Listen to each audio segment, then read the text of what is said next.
Bonjour ou bien bonsoir à tous, chers amis. J'espère que vous allez bien. De mon côté, je vais très bien. Donc, comme je vous ai promis, je vous ai dit, chaque semaine, on aura une vidéo, d'accord, donc sur Spring, soit sur Spring, soit sur Angular, soit sur des sujets divers. Donc, des bugs que nous rencontrons souvent. En Spring, nous allons effectuer des vidéos sur ça et vous expliquer comment ça marche, comment résoudre ces bugs-là. Donc, pour cette vidéo, on se retrouve pour voir comment nous allons documenter nos projets Spring. C'est-à-dire, je suis un développeur Java, je suis un développeur Spring et je mets en place mon service. Je dois pouvoir partager la documentation avec le front-end pour qu'il puisse intégrer. Pour qu'il puisse intégrer mes API sans me déranger, sans me poser des questions, c'est quoi, ça prend quoi à l'entrée, ça me renvoie quoi à la sortie, non. Donc c'est ça que nous voulons voir aujourd'hui. Nous voulons voir comment nous allons documenter notre API.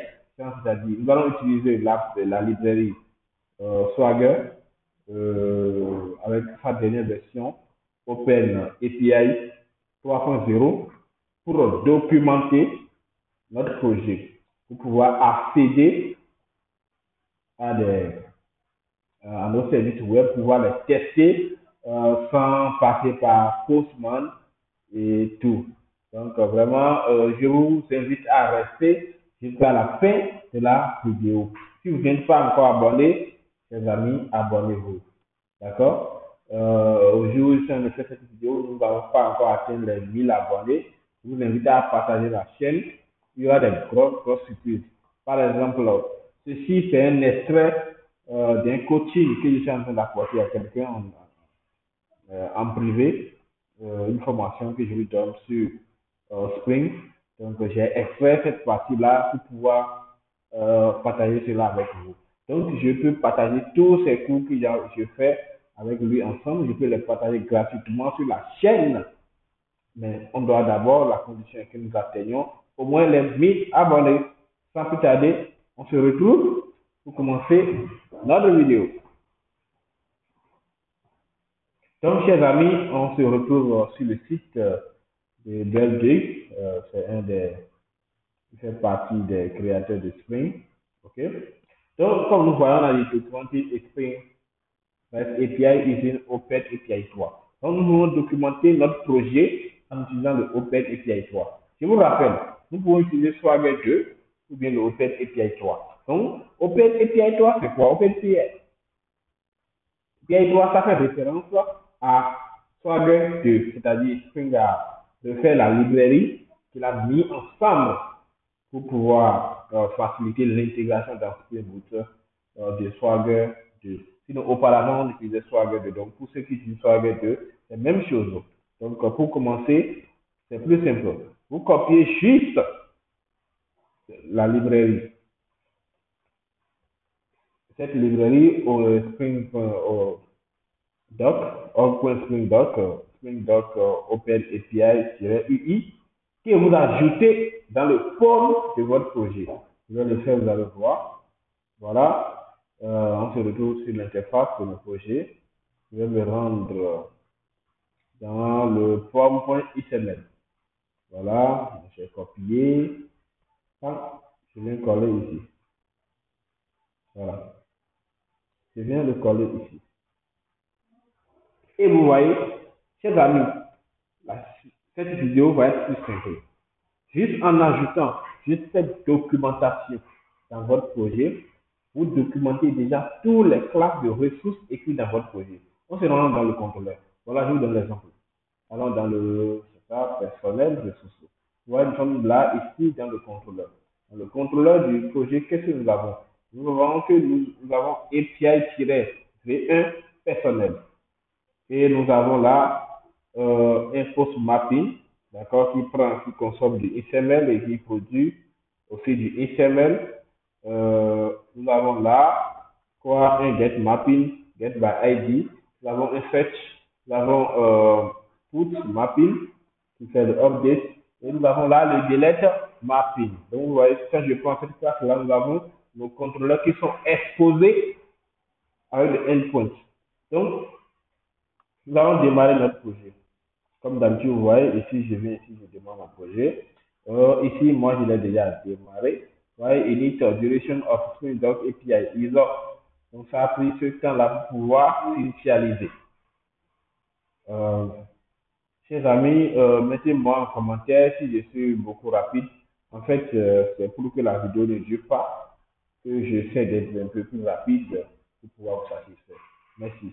On continue. N'oubliez pas, abonnez-vous. Voilà, on se retrouve sur l'interface de test pour pouvoir tester notre API. Regardez ici, nous avons là, qu'est-ce que nous avons là? On a Open API Definition. Ok? Nous avons là personnel ressources, comme je vous l'ai montré tout à l'heure.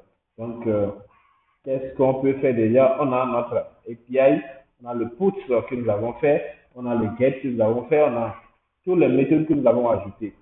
Donc, on va faire un test simple. On a un truc ici qui dit say hello. On vient là, on clique sur ça. On a la try out. Donc, une demande d'essayer. On fait comme ça et on fait execute. On attend un peu. Là, on a le résultat. On a l'exemple, l'équivalence de la requête en URL. Et on a le requête URL qui est là. Et on a la requête qui est là. Qui n'est quoi? Hello, bienvenue. Donc, nous allons voir de même chose. On va essayer ceci. Nous allons voir le get personnel. On fait un try. Qu'est-ce qu'on voit ici? Il n'y a pas de paramètres, mais ça nous retourne une liste. Et ça retourne en XML. Vous allez voir un peu que ça supporte tout. On fait ça. On fait try out. On fait execute. Et là, qu'est-ce que j'ai comme réponse? On va vérifier notre réponse body. Ça prend plus de temps. Ok, voilà. Donc, on a là une liste, d'accord, qui est bien formatée en XML. Pour ceux qui ne connaissent pas XML, mettez en commentaire si vous voulez que je vous fasse, je vous montre comment produire du XML avec Spring Boot. Donc, mettez-moi ça en commentaire et je vais vous tourner une vidéo sur cela. Alors, comme vous pouvez le voir, ça, c'est la documentation basique. C'est la documentation basique avec Swagger. Nous avons ajouté ça, nous avons déjà scanné tout le projet et nous avons accès à ça. En fait, pour accéder à cette interface, ne réfléchissez pas trop. Hein? Non. Tapez juste l'adresse, le port sur lequel tourne votre application et vous mettez swagger.ii.html. L'adresse de votre slash swagger.ii.html. OK? swagger.ii.html. Et directement, lui-même va vous rediriger sur la page ici. Donc, et sur la page, vous pouvez commencer par faire les tests de vos API. Dites-moi si vous avez aimé la vidéo. Si vous avez aimé la vidéo, je suis très content. Je vais vous faire la suite. C'est-à-dire quoi, dans la suite de cette vidéo, nous allons voir comment nous allons personnaliser cette documentation. Parce que ici, maintenant, on a la documentation. Mais nous avons la possibilité de dire ce que peut faire chaque méthode. C'est-à-dire quoi, nous allons ajouter des annotations pour permettre à ce que, par exemple, je dis, put API V1 personnel UI. Donc, c'est une méthode qui permet de mettre à jour un personnel. Donc, je mets ça, la personne sait que là, ça prend un paramètre temps et ça retourne temps. Et ici, je peux changer le nom là. Je ne peux pas mettre OpenAPI, non. L'API de la gestion de personnel. Je le mets là, la version, je le mets là, et je mets mes contacts et tout sur l'API. Donc, on peut personnaliser tout ce que vous trouvez sur cette interface-là. Après, nous allons faire quoi? J'imagine que dans votre application, il y a la sécurité qui est ajoutée. Alors, nous allons aussi ajouter la sécurité à ce niveau. Donc, pour ajouter la sécurité, je vais vous montrer comment on peut ajouter aussi la sécurité dans Swagger. Donc, si vous avez vraiment voulu ça, aimez la vidéo, partagez. Dès que je vois, ça me motive. Alors, je vous fais la suite de la vidéo. Sur ce, chers amis, je vous remercie. Passez une bonne soirée et à très bientôt. Je vous aime.